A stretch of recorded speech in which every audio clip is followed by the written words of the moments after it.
Succession planning should be based on a well-thought strategy to identify, recruit, and develop leaders at all levels of the organization. Medical groups often neglect succession planning, procrastinate working on it, or worse, allow some of their members to actively sabotage it. The result is that key positions are filled on an ad hoc basis, which produces a leader who is poorly prepared for the job or reluctant to assume it. Be proactive. It can take between 6 months to a year to identify and recruit talented people, especially in select advanced medical specialties and subspecialties. Seek out leaders who shine beyond their technical knowledge, are good communicators, capable of teamwork, strategic thinkers, multitaskers, empathetic, adaptable, and lastly, are able to bridge business concepts with excellent delivery of care. Cover all critical areas of the organization. Define critical competencies needed for each position and mindfully keep the overall diversity of your staff in mind. Identify mission-critical positions, not only positions near or at the top of the pyramid, include service lines, critical department sections, key administrative and operational positions, as well as medical staff committees that are structural to the group's success. Don't do it alone. Succession planning should not be a one-person task, although it is often treated as such in groups where the original founder is still solely in charge. Include key physicians and managers and seek input from various other interest groups, including HR, other physicians and staff, and key external stakeholders. Give preference to internal candidates if continuity is desired, and to external ones if transformation and a fresh perspective are desired. Consider appointing a standard succession committee to ensure that succession planning is further incorporated into the company's culture and processes. So that's an excerpt from an article written by my friend and retired pathologist, Dr. Karim Sirgi, MD, MBA, from his WordPress blog. Karim Sirgi is my special guest on the podcast today. I first met him about 4 years ago, when I was a fellow in Houston. A mutual colleague had put us in touch through our industry professional organization. Karim is a veteran surgical pathologist, practice leader, and entrepreneur. His incredible life story takes us through the idyllic mountains of rural Lebanon, the trenches of civil war, and eventually the United States. He has more energy than most people half his age. And when you talk to him, you always leave the conversation with the drive to go accomplish something, because that's what Karim's been doing his whole life. Against the odds, some would view as insurmountable. So get your popcorn and get a bubbly drink, settle into the night, and enjoy this conversation with Dr. Karim Sirgi. Here we go. Good evening, and welcome to 3 Deeper Cuts. Got a special guest, Dr. Karim Sirgi. Thanks a lot for joining me, man. Thank you so much for having me, Chuck. Pleasure to be with you. So, Karim, you've been through an entire career in this business, in the laboratory industry, as a practicing surgical pathologist. You've lived all over the United States, but you did not start your journey in the United States. You came from Lebanon. Could you just describe to us what it was like undergoing this big journey from the beginning when you had the opportunity to leave Lebanon? Sure, my pleasure. So, as you mentioned, I grew up in Lebanon. I was born and grew up in Lebanon and went to medical school in Lebanon during what was called at that time the civil war in Lebanon. It was more a war by proxies, big superpowers fighting their fights in Lebanon by proxy militias But anyway, so the war started when I was in sixth grade, and so I graduated from high school during the war, and then in our system of education, which follows more of the French European system of education, you go from high school to university. I mean, at that time, we didn't have the college system where you go 4 years liberal arts or engineering or biomedical. If you decide to go into medical school, you are in the first year of medical school from day one after high school. So I started high school during the war, as I mentioned, in 1976, and 1979, and graduated in 1986. During that time, the Civil War went through different phases. At times, the bombing was very close, if not on the medical campus. We experienced booby-trapped cars, booby-trapped trucks with 1,000, 1,500 pounds of explosives exploding within yards of the medical school, because my medical school was on the front line between two warring regions in Beirut. And in spite of that, it was business as usual for us medical students. I mean, I would walk across front lines.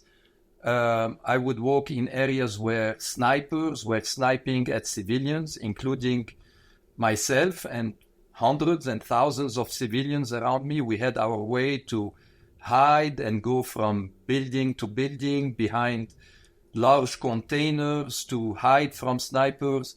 But I had friends who died. I had neighbors who died during that period. But again, for us, it was business as usual. Okay. We didn't know better, but we were happy. We had our happy days. We had our sad days. We were living normally like any other. We thought like any other people around the world. Didn't realize that what we were experiencing was abnormal. In fact, a lot of days we were having a lot of fun with everything happening. It was like a big, funny adventure to go through. Long story short, during the last 2 years of medical school, most of what I was seeing in our university hospital was trauma-related. People who had been shot, people who had been injured by shrapnels, people who had been burnt by bombs and by fires happening because of bombs of all kinds, incendiary bombs, etc. So my medical training was, or at least my medical experience in the emergency room and on regular wards was more and more tilted toward trauma. And I wanted to be exposed to more than just trauma. I mean, after medical school, you want to be exposed to everything normal and abnormal in medicine. So I decided that it was time to leave the country to go get additional training elsewhere. And elsewhere for Lebanon, the easier track for medical students coming out of a university following the French system is obviously to go to France. But I didn't want to do it the usual way, the normal way. I really wanted to come to the United States. During the last 2 or 3 years, most of the textbooks I had studied in were American textbooks. I was really impressed by everything I was reading. The United States was and still is at the forefront of research, of discoveries, big hospitals, big universities. This is where I wanted to be. So for us foreign graduates, you cannot just buy a ticket and fly to the United States. You have to take equivalency exams that prove that, one, your diploma is brought you to a certain level of education that would allow you to apply for residency in the United States. And two, at a very basic level, forget about the medical side of it, that you can speak and understand English. So I have a story about, taking Yeah. this exam in Beirut, but I'll stay quiet for a few seconds and give you a chance to ask another question. No, that's very humbling, and I've always admired people that grew up with a background such as that, and that's truly unique. You know, there was so you had most of your early experience in trauma. Was that somewhat off-putting, or was it you? But since you didn't know any better, you're just used to it. That you could have gone either way. Like why not? Be at one of the big trauma centers in Chicago or New York. What made you want to be in the lab industry? Yeah.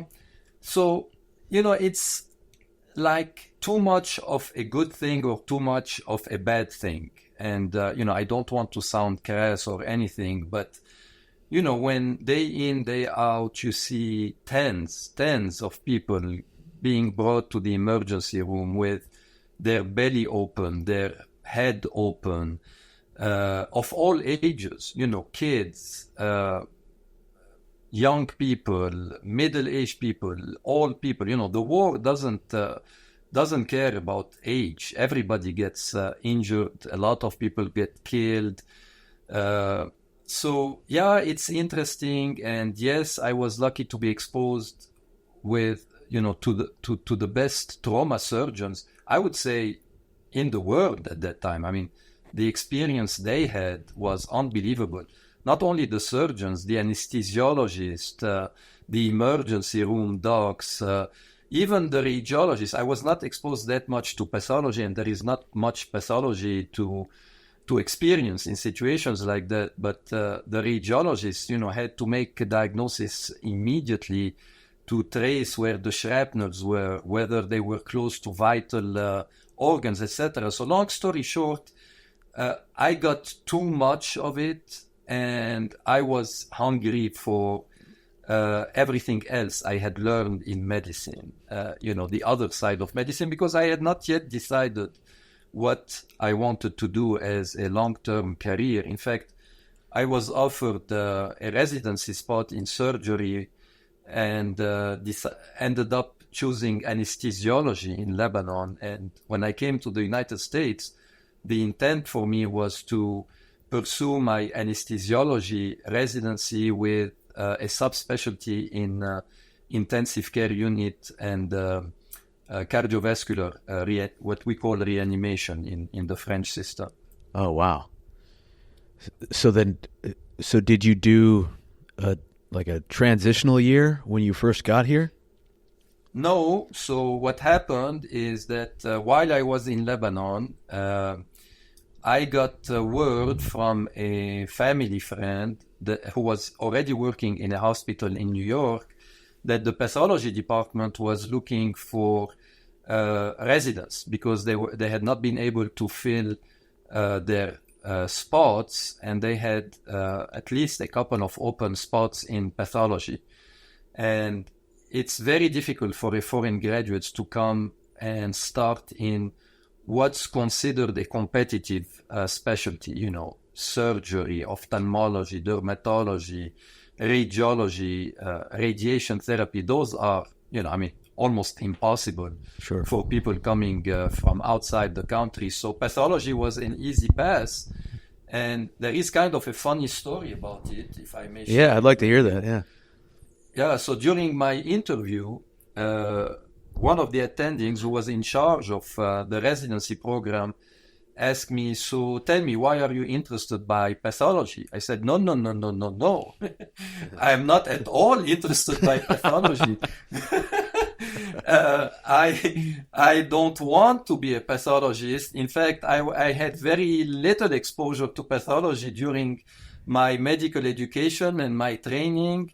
I have a year of anesthesiology under my belt, very difficult to get into an anesthesiology program coming from outside the United States.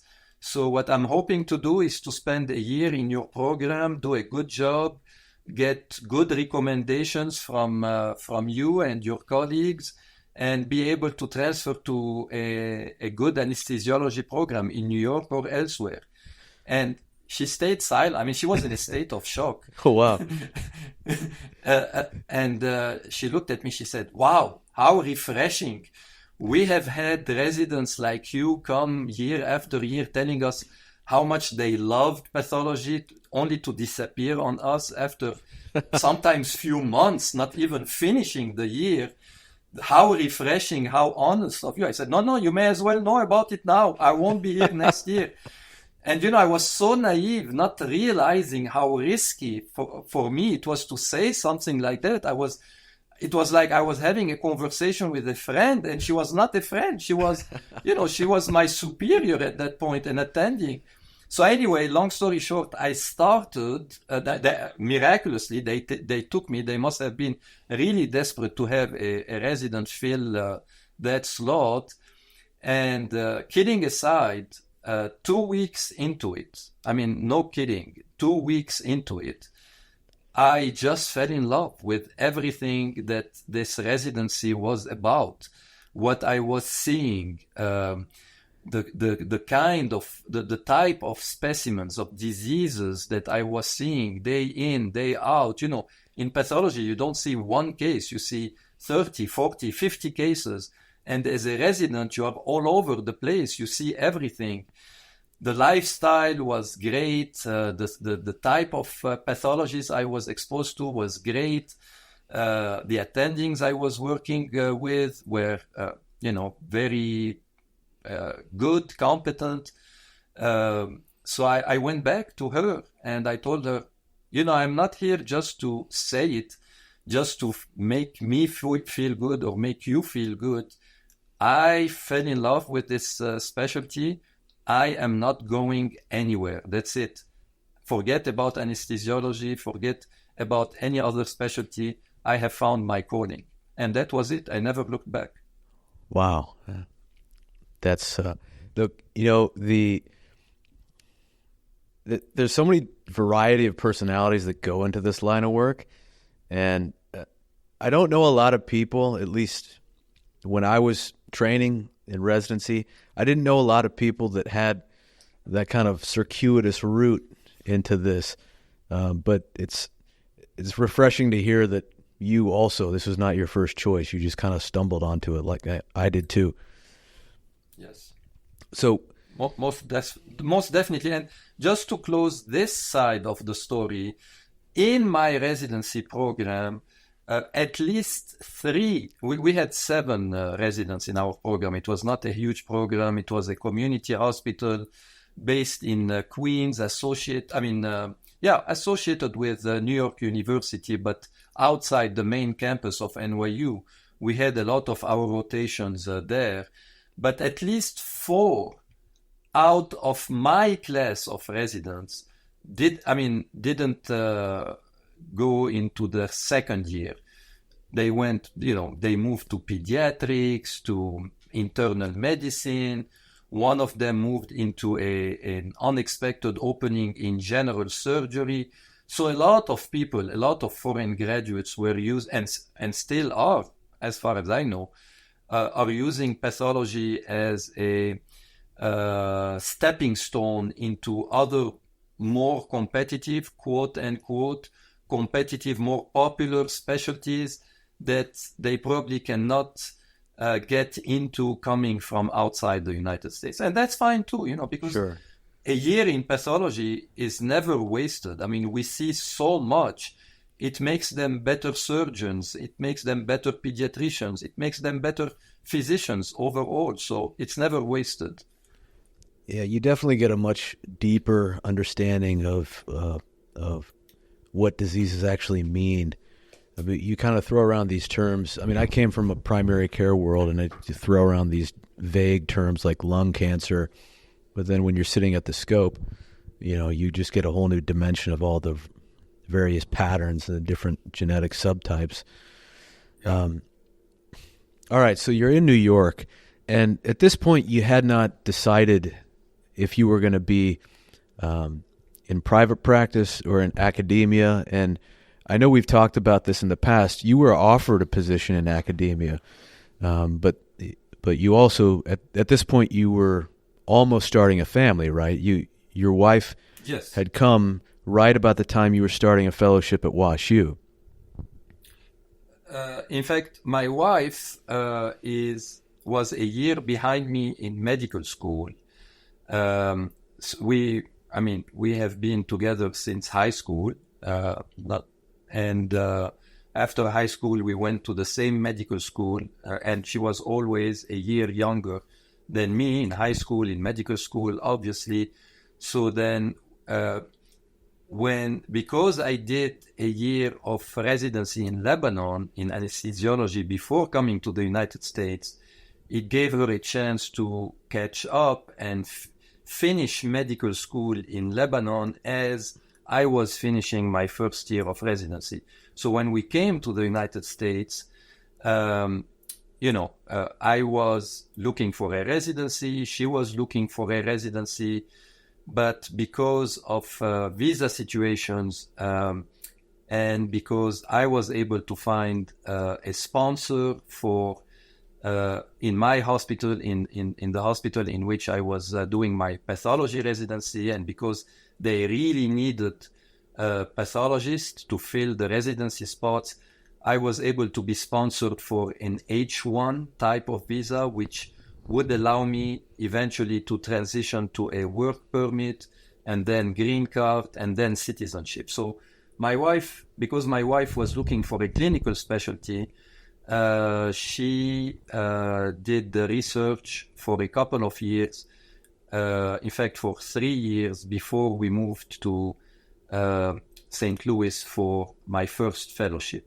Okay. And then she was able to find a residency spot in St. Louis, and there is a story behind it. Right. I wanted. Yeah. There's some lessons in that story. So, can you tell our audience, like, what was that like? Your first couple of interactions with Dr. Daner back in the day? Yeah, it was a life-changing event in a good way for me, and I'll tell you why. In New York, people, at least in my program, people are very nice, are very competent, but they are also very scared and anxious about letting go of their control with their residents. The liability, the education, the culture in New York is such that there is no way an attending is going to allow a second year, a third year, a fourth year residents to have autonomy in the frozen section room, autonomy looking at cases and issuing initial diagnosis. At least that was my experience in my residency programs, and maybe it's different in other East Coast programs, but I had compared enough notes with colleagues doing their residencies in other East Coast programs to realize that was a common theme on the East Coast. And then my first exposure to Dr. Daner obviously was during an interview. And this is a guy who immediately treats you as an adult.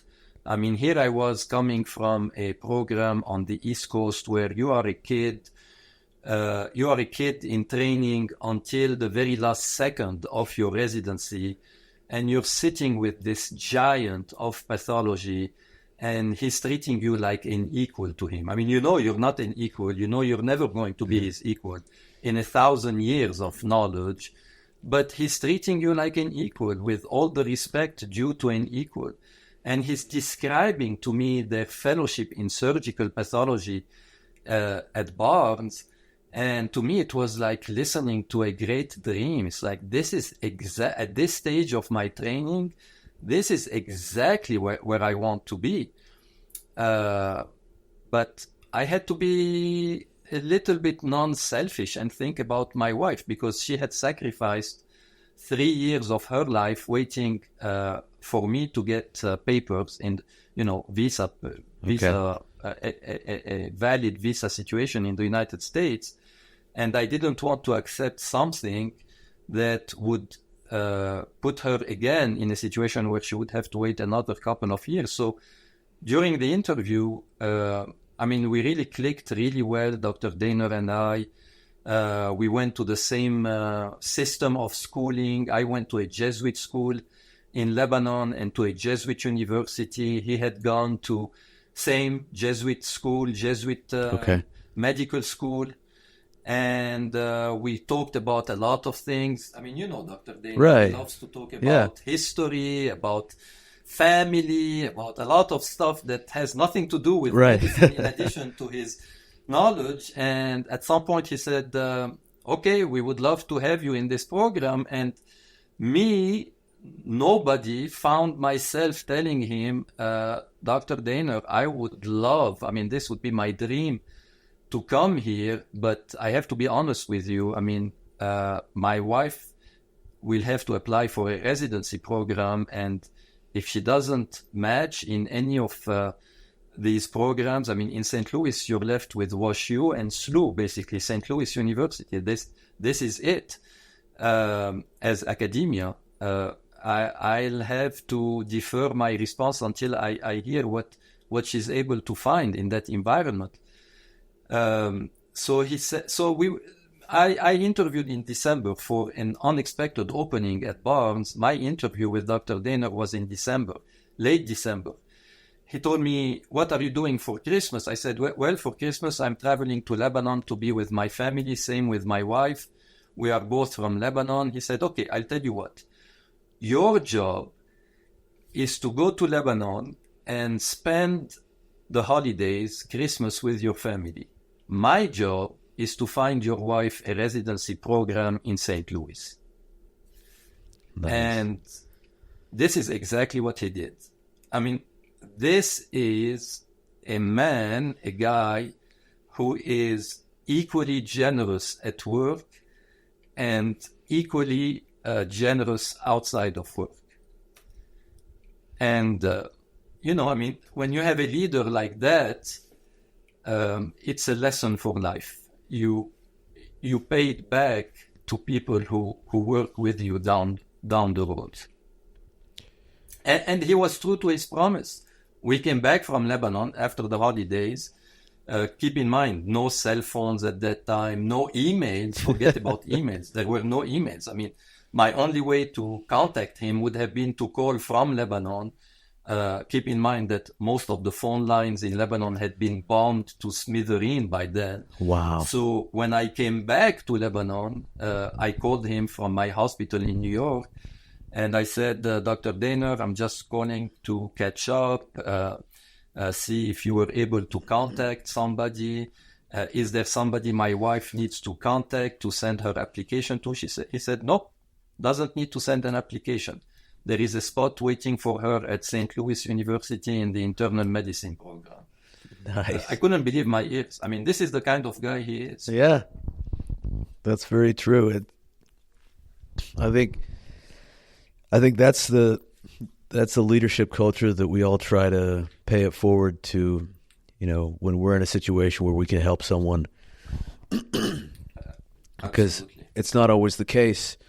And so a lot of us, all of us are grateful that we got to work with him and people like him over the years. He truly is a legend. In fact, the other day, I think my first couple months in practice, I had a GU case, like squamous cell carcinoma or something, and I just got on Google and I Googled up like squamous cell carcinoma of the male genital tract, and then sure enough, Lieutenant Louis Daner popped up on PubMed, and it was like one of his first papers he ever wrote in like must have been 1973 or 4, while he was still in the Navy. Yeah. So yeah, he's just truly prolific author, physician, and philosopher, and he certainly made an impression on a whole generation of us.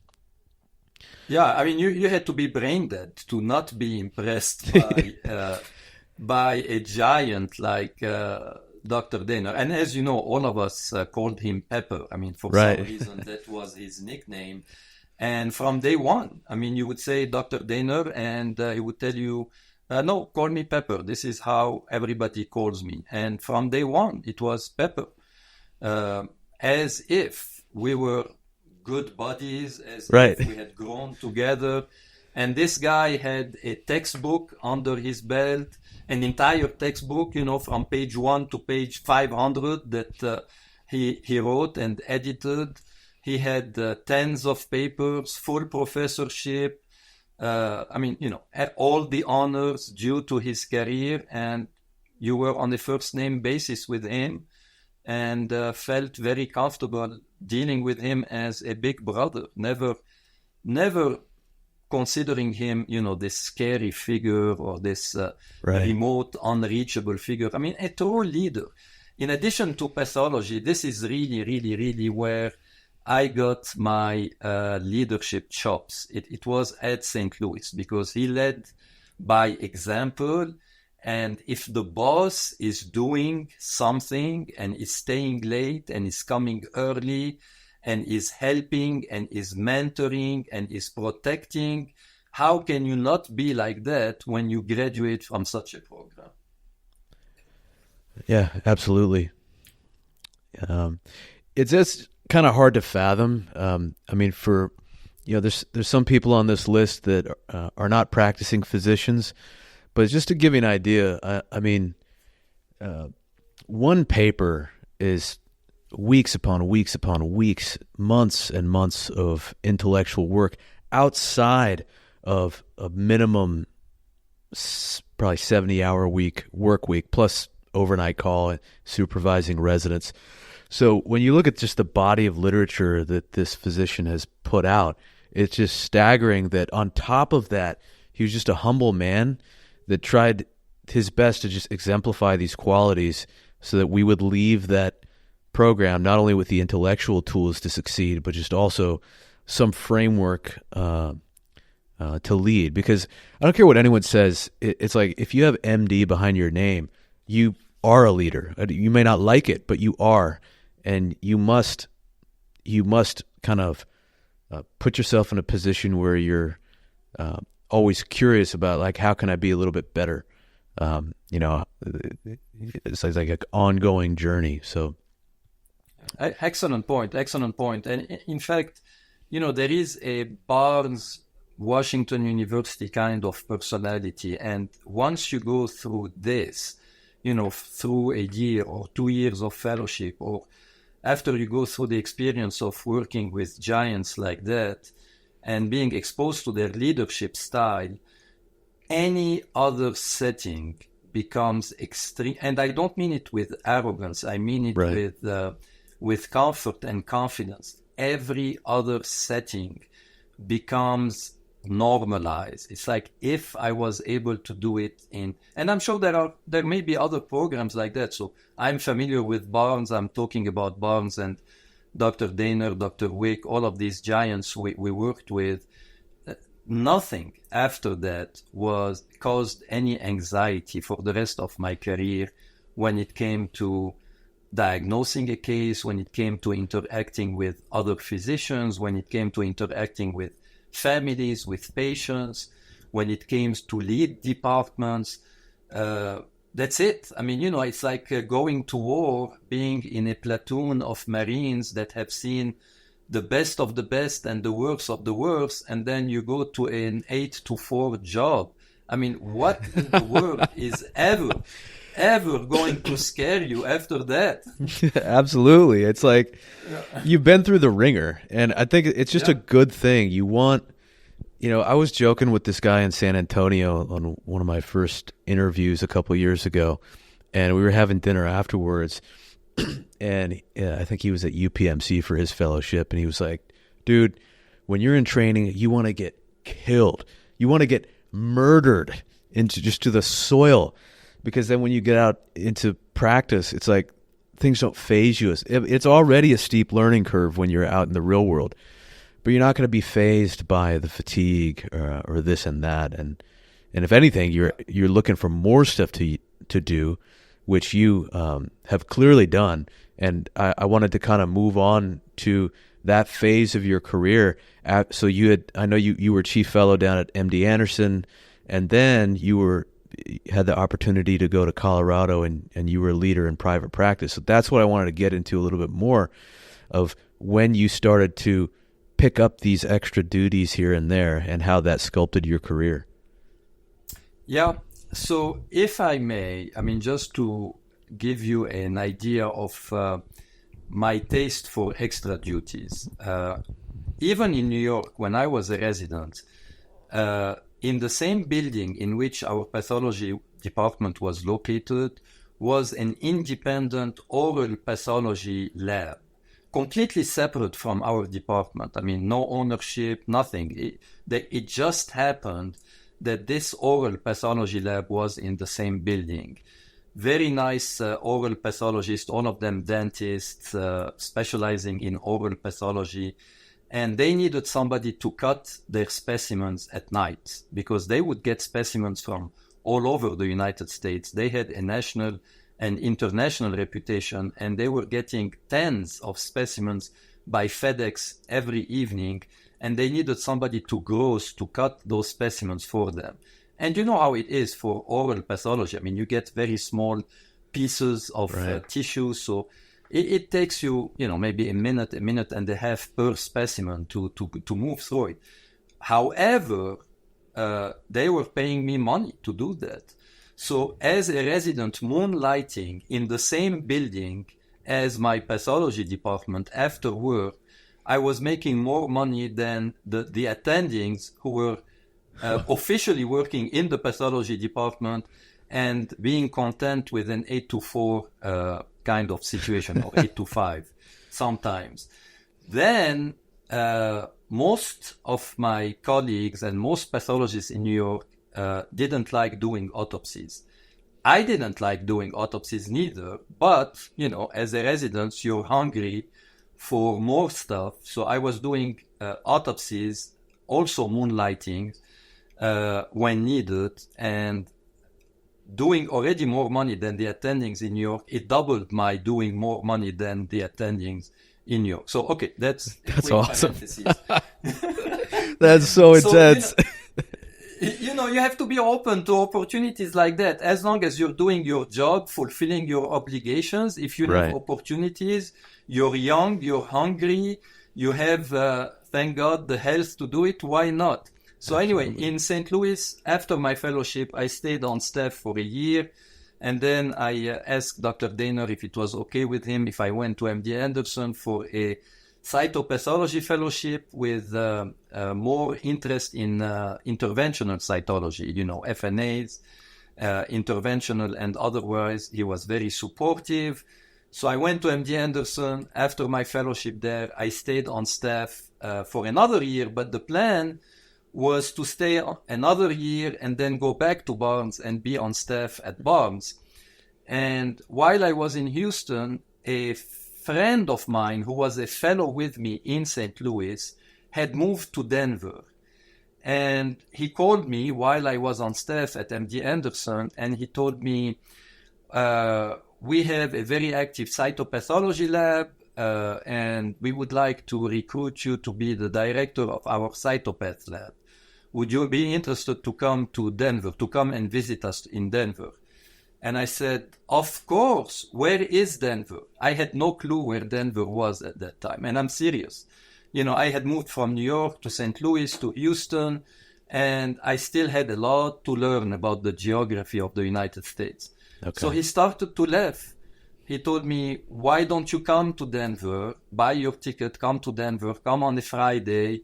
We'll have dinner together. Saturday, we'll take you around, take you to Boulder, which is north of the city, show you around. Sunday, you'll have the day off. If you want to drive around with your wife, go to the mountains. And the official interview will be on Monday. I said, okay, let's do that. So long story short, by the end of the day on Sunday, my wife and I had fallen in love with Colorado. It reminded us a lot about many, many aspects of our native country, Lebanon. The mountains, the beauty of the topography. Even the lakes reminded us of the Mediterranean shores that that we have in Lebanon. So the people, the whole thing was very attractive to us. So on Sunday evening, I said, look, I told my wife, look, my interview is tomorrow, Monday. I really don't care what they offer me. I mean, this is a place where we could start a new life, raise a family. Are you in? And she said, yep, I love this place. Let's do it. So I interviewed on Monday. It went really well. They offered me a job, and I moved to Colorado with my wife, and we never looked back. We have been here, since 1994, and we are now in 2024. So, the math is easy, 30 plus years, and Colorado has been extremely good to us and to our kids, to our family. That's fantastic. So there was also another story, a little anecdote that you had, I think, in your first couple of years in private practice, and it had something to do with the microscopes. It was a funny story. Do you remember that? Yeah. Yes. Could you share that?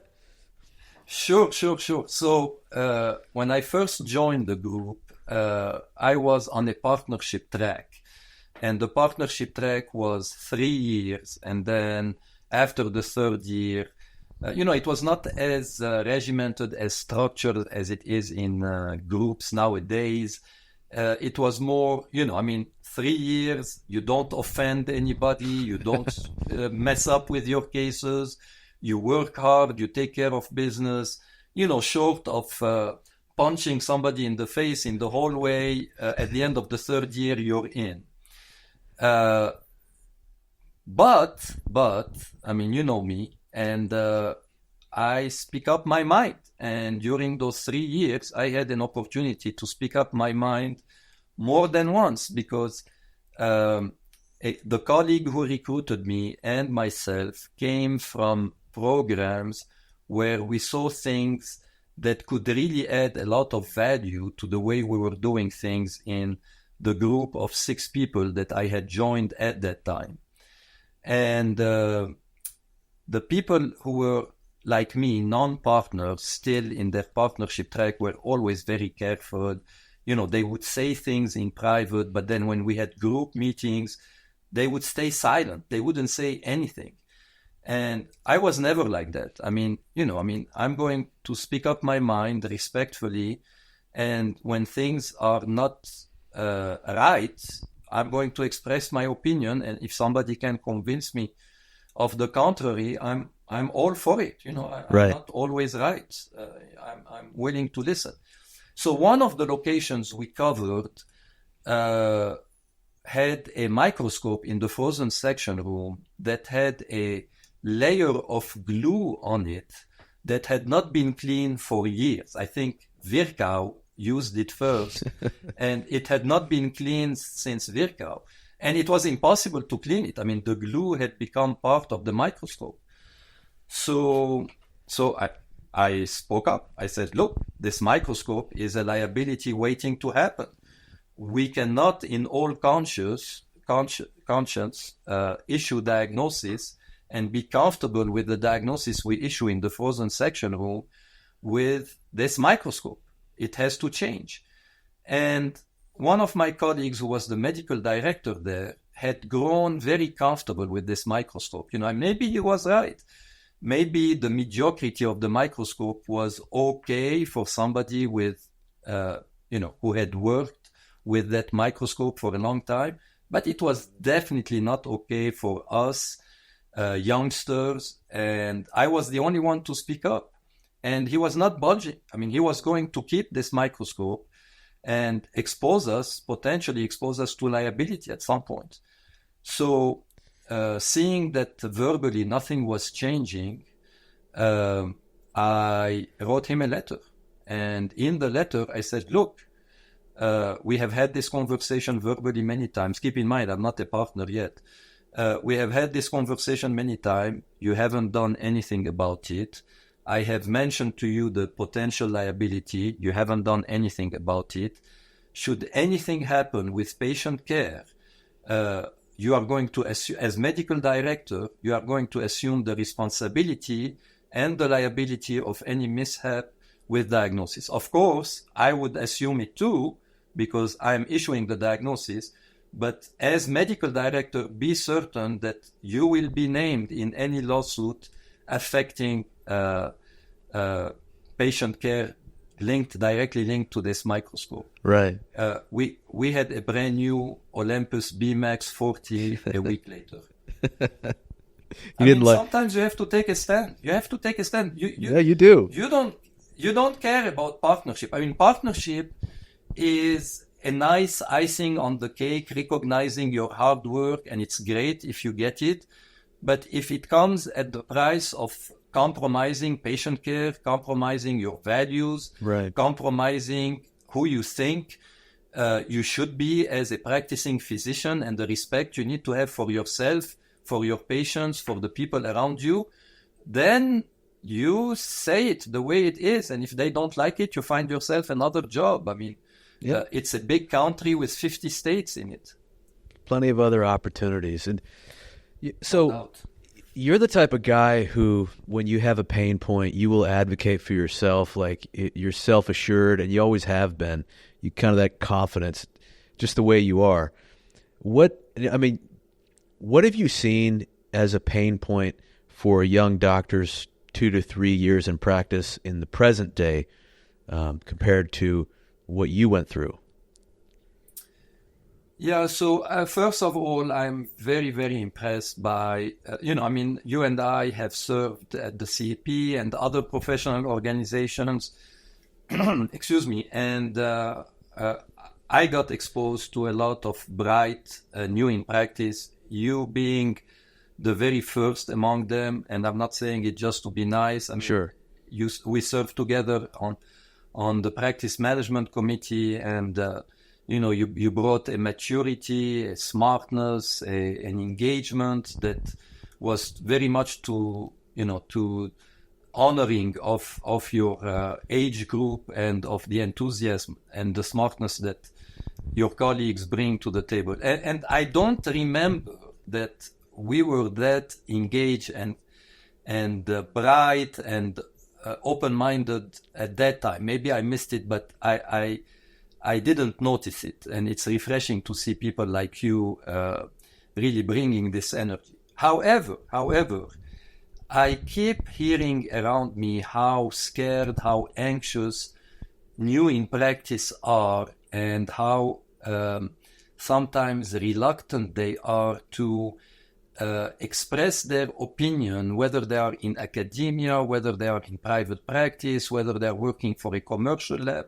about things that are challenging to them. And I don't understand it for two reasons. The first reason is that nowadays the market is very much in your favor. I mean, the market is hurting for bright, smart pathologists, and should your employer be narrow-minded to the point of not accepting constructive feedback from their younger colleagues, it would be really easy to move to another market, to another practice, and be hired in a heartbeat, because practices are hurting for pathologists. But more practically, even if the market was tough, you don't want to spend your career in a practice that you do not respect and that doesn't respect you, no matter what the allure is, whether the allure is reputation, academic reputation, whether it's money, whether it's a nice location, whatever it is, whatever the reason that is keeping you in a certain practice. If you're not happy because you don't find the support, the mentorship, the protection that new in practice need to have, because the mentorship offers protection too, then that practice should not be for you. You try to correct it, you try to have a direct conversation with critical stakeholders, with the program director, with the group leader, with the department chair. not being scared, because all of them were in your shoes at some point. All of them. None of them became chair or leader or department director without going through what you went first.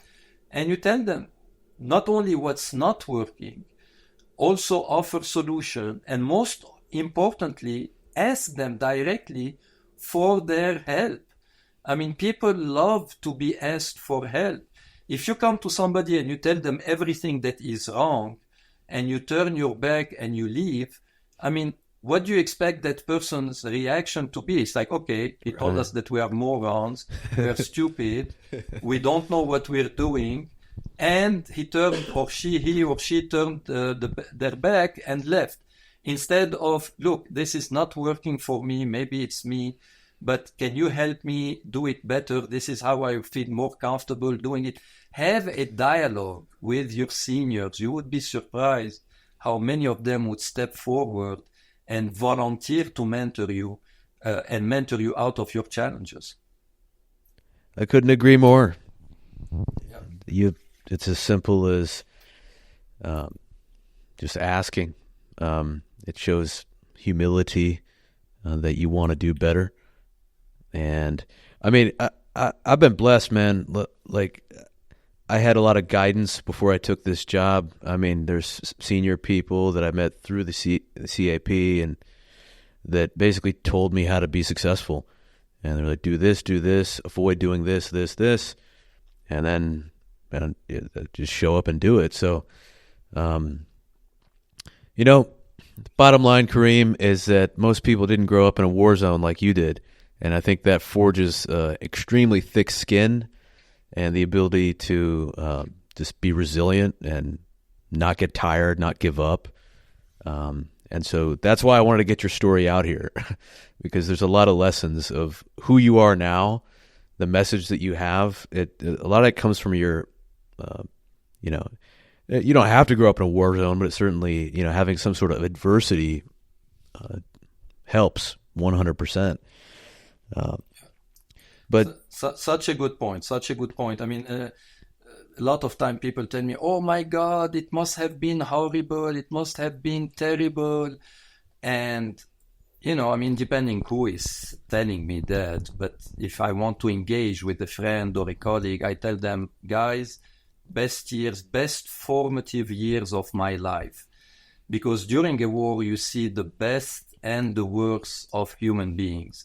Now, the news focus on the worst, obviously, but you would, you were in the military, so you would know, but people don't realize the good that comes out of human beings during a war situation. People volunteer to help each other. People who you would never have thought of as heroes really show you their true fiber when they need to step up to the plate and help their fellow human beings. So for me, formatively speaking, best years of my life, really. Fantastic, man. So, okay. So now you have several years under your, you've been, you didn't just become this, international consultant overnight. You kind of forged this path. When did you start to see this like vision that you would retire and then start doing all this extra work around the country? Yeah, good question.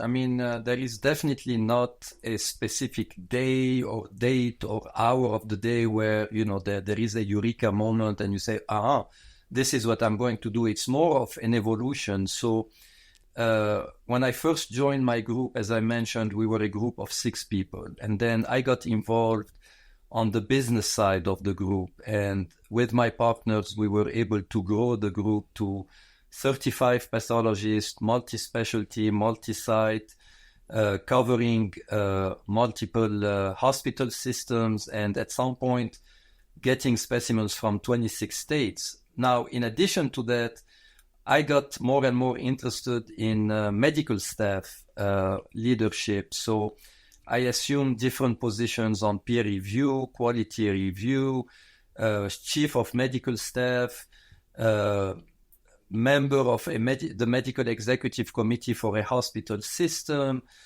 And it's evolutionary, it's not something you say, okay, next step, I'm going to do this. Next step, I'm going to do that. No, it comes more out of experiences. One thing leads to another. And then at some point, I realized that, as I was getting more and more, in addition to a full slate of clinical work and, very high productivity on that side, I realized that a lot of entities I was involved with needed the credibility of a business education. And I decided to study for a master in business administration. I did it in 2 years. So here I was with an MD, an MBA education, being very involved on the admin and leadership side, but also being very involved on the clinical workload side, president of my group at that time. So, at some point, something has to give.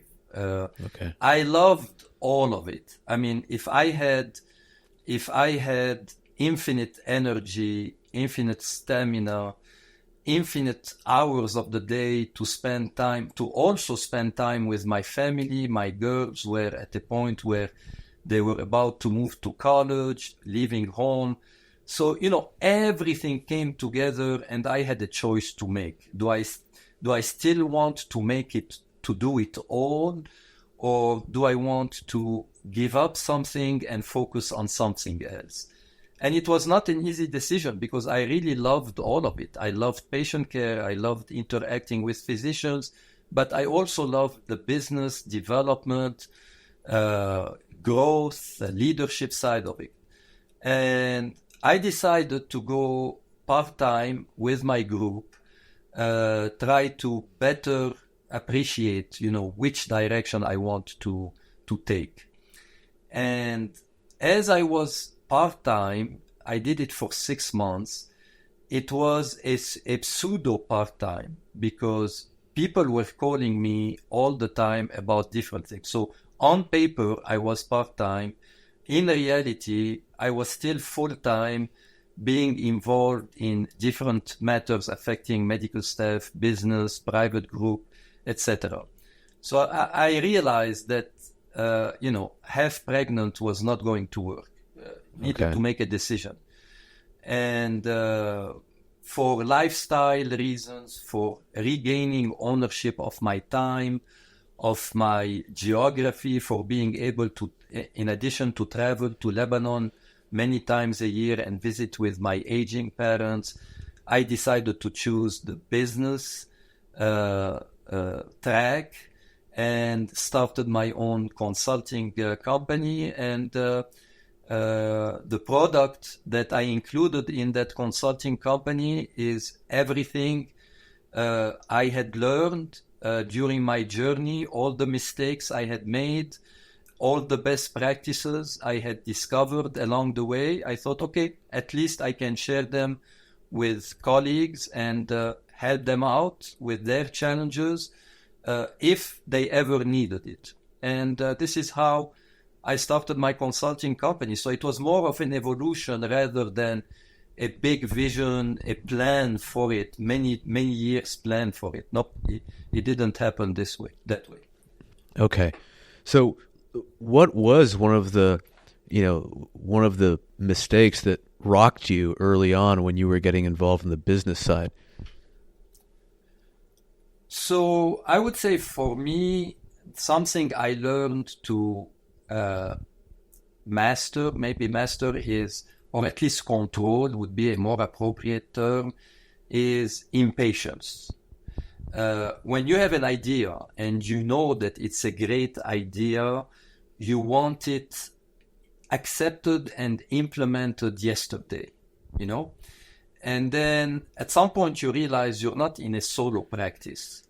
You realize that you are in a practice of whatever it is, 10, 15, 20, 30, where people are equally smart, if not smarter, equally independent-minded, have different personalities, come from different cultures, and you need to control your frustration and learn to be patient and learn to talk and educate about a certain idea and listen to other people, and not only listen just to listen, but listen and appreciate what they are bringing to the table. So it sounds great when I say it, but it doesn't come natural, at least to me. And it's a skill that I had to learn. And when I didn't know how to control that aspect of my personality, it created frictions, it created frustration. You have a tendency to think, okay, they're not listening to me, therefore they don't like me, they are idiots, they don't know what they're talking about. And then you realize, no, you haven't done your homework. You haven't been able to explain it in ways that show the benefits of your ideas. And you need to build your case. So you learn to build your case and to communicate with people and to bring them to your way of seeing things convincingly, consensually, instead of trying to impose it. So that was, once I learned it, once you learn that skill, it's better than having gold, man. It's very powerful.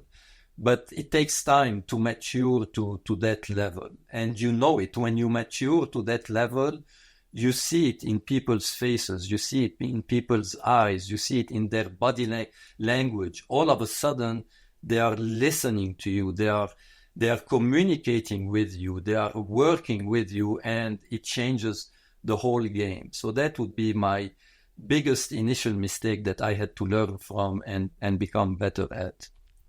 Okay. Yeah, I could totally relate to that. I certainly have made some mistakes, especially, just starting out, going straight from military to the civilian residency program. Yeah, you can't always assume that people are operating with the same level of intensity. And you kind of have to check your ego and slow down. And Jocko talks about this in his book, is like the ultimate judo is when you get so much buy-in that you let the other person have the credit for it. Like it's their idea I mean, I would love to I'm trying to figure out how to do this. So just take some of these workflow little ideas and then just just sprinkle them around the office, and then let the older people, so it comes from them, so it's not like, the young guy, telling them, how to do something. That would be ideal. Yeah, definitely. And then let's say you have an idea that weighs a pound, just to give it more substance conceptually. Me, young Karim, would have shoved the pound down their throat, on it's day a pound one. Cake. Yeah. It's like, what is it you don't love in this great cake? I'm shoving the full pound in your open mouth. And obviously it doesn't work. So I would recommend, trying, a tenth, maybe a 20th of this pound, just to give them a taste of where you're going with the idea.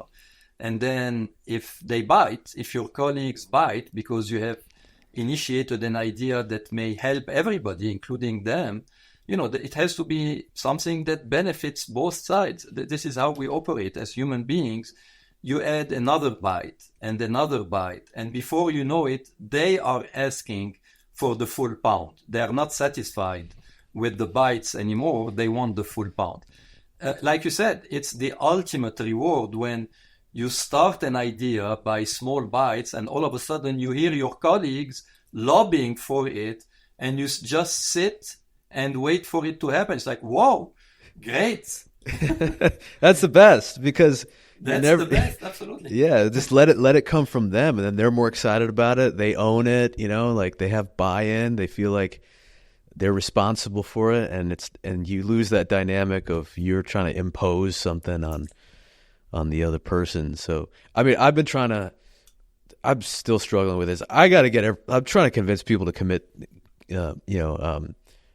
contribute to our specialty specific lobby, which is the most important thing in my opinion. And I think, there's like certain rules, like you can't directly solicit people or whatever. They have to be part of the college of our professional organization.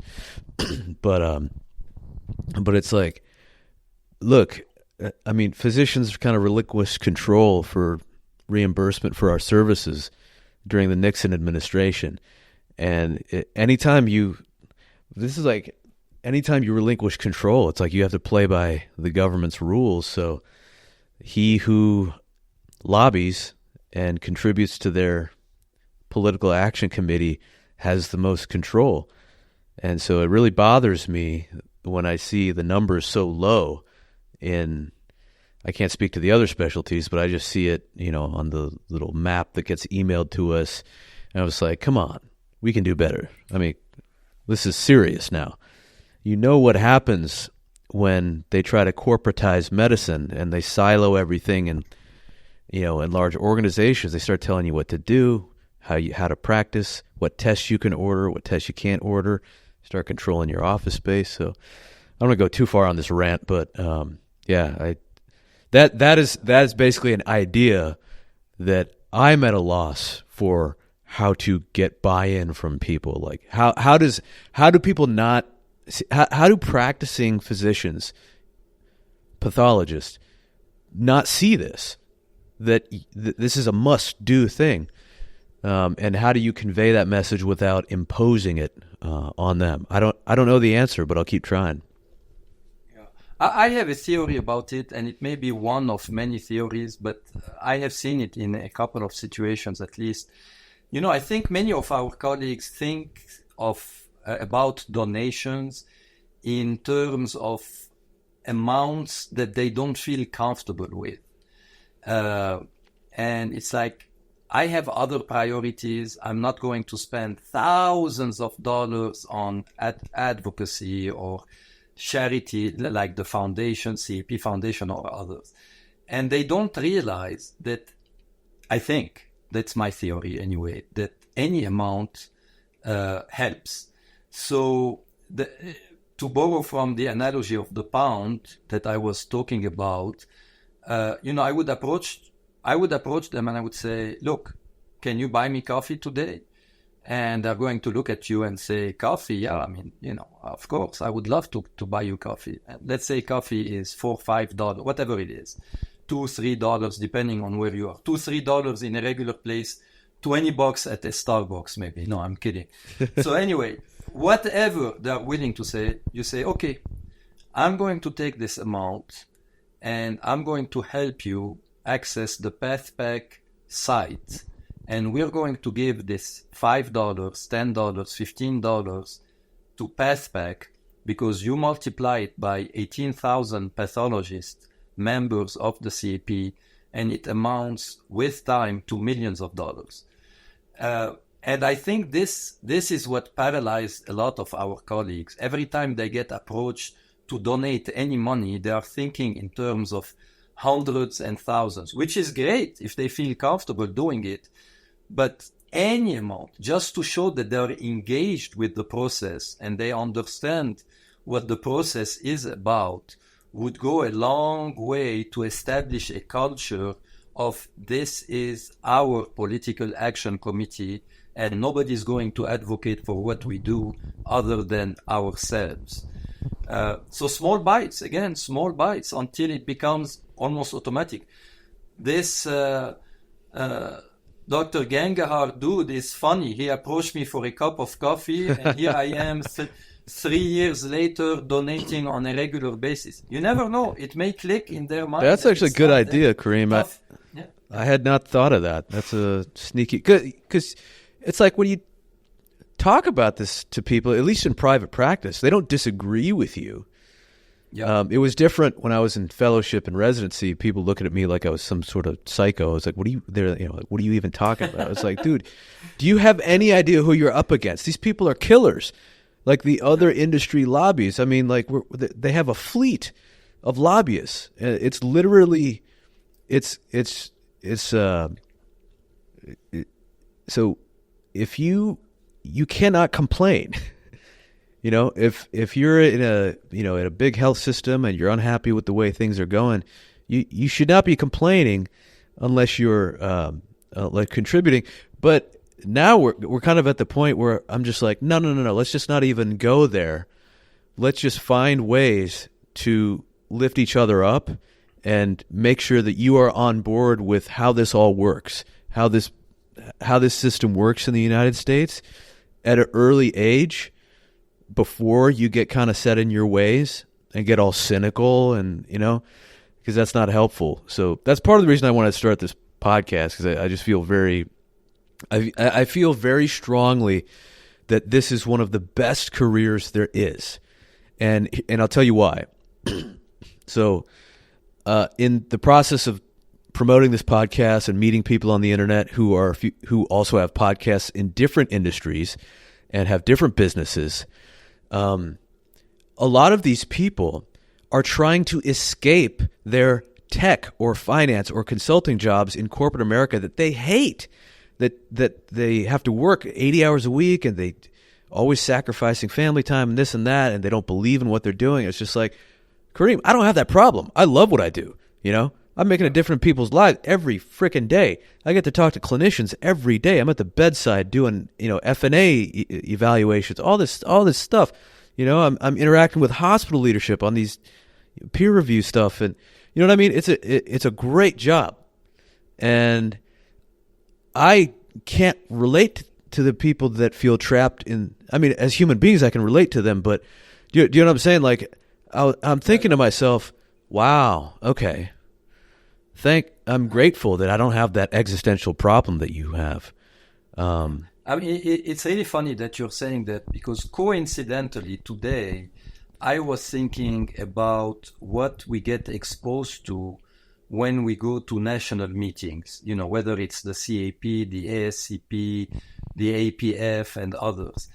I have to dig really, really, really, really deep to remember any talk, any presentation, any webinar, any round table I went to that didn't address a problem, a challenge.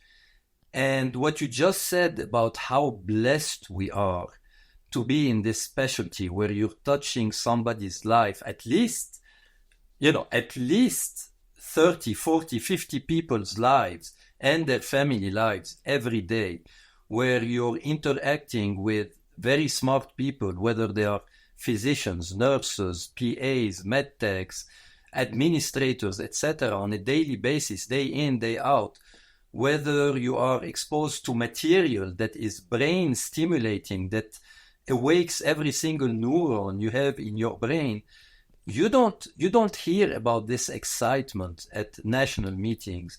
And that's why I'm saying it's really funny that you said what you said, because I think that national organizations should have at least 2, 3, 4 sessions inviting people to share how blessed they are doing what they are doing as pathologists and why.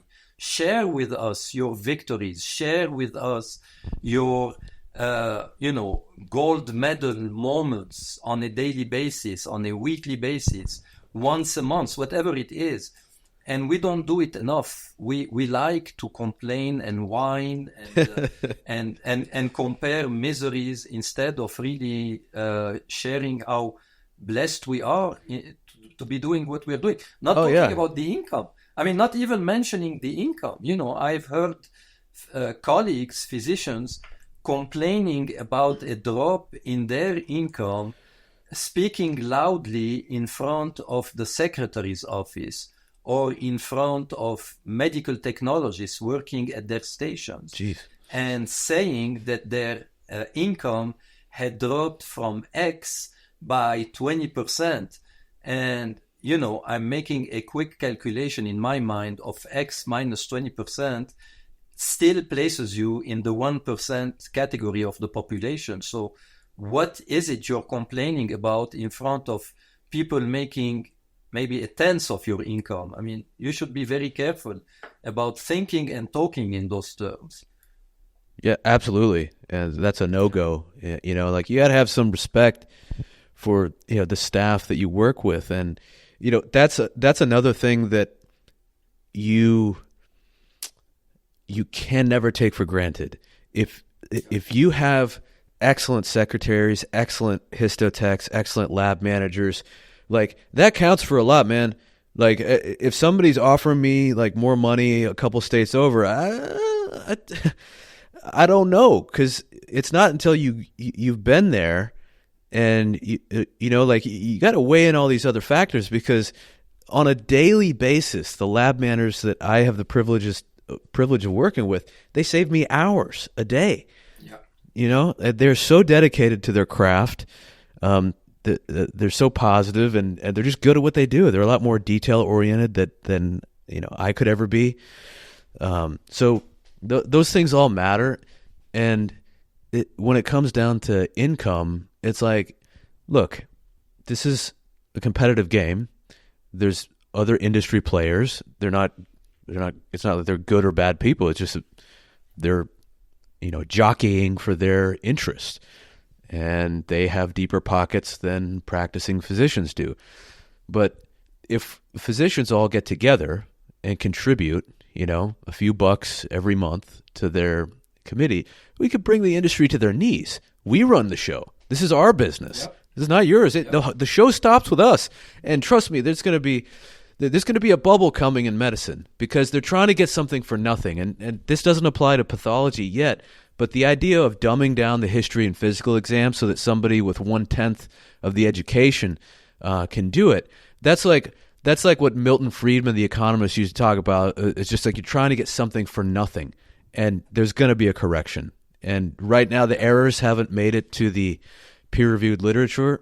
There's only one book out on this topic. It's called Patients at Risk by, she might be Lebanese, Niran El-Agba. I'll send you the link. I'll paste it in the show notes. But yeah, the data hasn't come out yet in like the big publications yet, but it's coming. This is what happens when people don't step up to the plate and advocate for what we do. And so anyways, so I had to dig into that, because that's kind of one of the core tenets of this podcast is that you should be proud to be a physician. We have a great job. We do life-changing work. We're blessed. I don't have any existential crises that I have to worry about. And trust me, brother, I've seen it. I've seen these people, like they have like serious mental health problems because they hate their corporate jobs. It's a serious problem. They take it out on their families. They have substance problems, all this song and dance. And look, medicine's a long road. It's very challenging. You do have to make some sacrifice along the way. But if you do it right, you can have a very gratifying life, a very deep sense of purpose, and you're like connected to your community. Like you have this bond with the population that you serve. So on our worst days at work, we have touched more human beings and their families than any other profession. Absolutely. On our worst days. On our worst days. Just imagine what our best days can be. But worst days, let's say you had a terrible day at work. You go back home to your family realizing that a patient and his or her family out there is grateful because of what you did during that worst day of yours. And how can you not be energized by that? But if I may, let me open a very quick parenthesis and close. Please do it. Please. You asked me something about the new in practice, and as you were talking about secretaries, I was smiling, because one thing I learned very, very, very early in my career: anywhere you work, whether it's academia, commercial, private, anywhere, hospital owned, the first person I mean, you treat everybody with respect, of course, but the first person you never disrespect, you never not treat with respect and kindness and generosity is the secretary of your department. If a secretary likes you, you're going to be emperor of the world. and the reverse is true. If a secretary doesn't like you because you treated them with arrogance, with, I am the doctor and you are not. You do what I tell you because I know more than you who have been working in this department for 15 years and I just made it here. If you adopt any of this attitude, you may as well kiss your career goodbye in that department because they will make it their mission to undercut you and undermine you at every turn. And they would come to me and tell me about what they were doing. And I would tell them, oh, come on, they cut them some slack. They didn't mean it. They are immature. They didn't know what they were doing. It's like, nope, that's it. They are dead in our book. Oh, and yeah. You never want to have a department secretary be on your bedside. Never. 100%. That is, they got to put that in the first year residency like syllabus before you even start. It's so important. Of course. But time well spent. So, Karim, you and I have talked offline about so many other interesting topics, and we have content for hundreds of hours probably. I appreciate you being on this podcast. I know you're a busy guy, and Cedric, one of our young friends, also appreciates you. I'm sure he's going to be listening to this.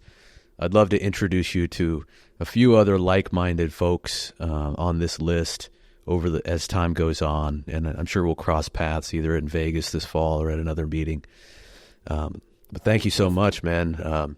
No, thank you, and congratulations on what you're doing. This is thinking out of the box. All of us are going to benefit from it and learn from each other. So thank you for doing that. And it was my honor and my pleasure to participate. Most definitely. All right. That is all for today's episode of the 3 Deeper Cuts podcast, the lifestyle magazine for the practicing surgical pathologist, bringing you high signal content fueled by 10% buffered neutral formalin. Hope you enjoyed listening. You can follow Dr. Karim Sirgi on X. You can check out his blog at karimsirgimd.wordpress.com and his professional website at karimsirgimd.com. That'll be pasted in the show notes. If you like this podcast, subscribe at 3deepercuts.substack.com or on Apple or Spotify or YouTube. For downloads to help you on your professional journey in medicine, you can check out chuckgmd.gumroad.com. That'll also be posted in the show notes. And we welcome your feedback on how to make this a better listening experience for the young physician 5 to 10 years behind us to build a strong profession for the future. All right. I hope you have an excellent rest of your day, professors. I'm your host, Chuck G. Until next time, be well and stay curious.